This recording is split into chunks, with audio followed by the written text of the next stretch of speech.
8ই জানুয়ারি আইপ্যাকের প্রতীক জৈনের বাড়িতে হানা দেয় ইডি, আপনারা সকলেই জানেন। এবং তারপর হার্ড ডিস্ক নেওয়াতে মমতা বন্দ্যোপাধ্যায়ের হস্তক্ষেপ, আর সেই অভিযান ব্যর্থ হয়। কালকে সুপ্রিম কোর্টে সেই মামলার শুনানি রয়েছে, অর্থাৎ ইডি বনাম মুখ্যমন্ত্রীর মামলার শুনানির সম্ভাবনা রয়েছে।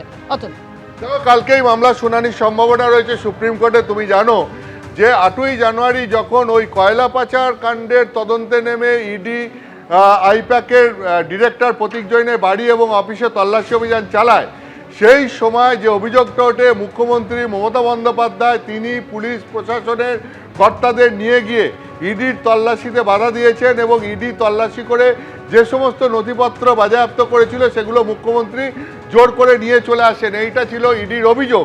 সেই অভিযোগে তারা কলকাতা হাইকোর্টে প্রথমে মামলা করেন এবং তারপরে তারা সুপ্রিম কোর্টে গিয়েও মামলা করেন।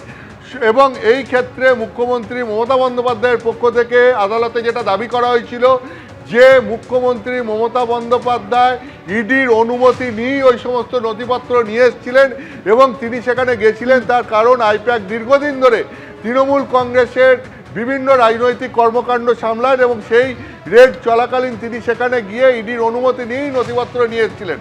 এখন সেই যে মামলা, সেই যে বিতর্ক, এই পরিস্থিতিতে এই আবহে আগামীকাল সুপ্রিম কোর্টে সেই মামলার শুনানির সম্ভাবনা রয়েছে এবং দেখার যে সেই মামলায় সুপ্রিম কোর্ট শেষ পর্যন্ত কি বলে।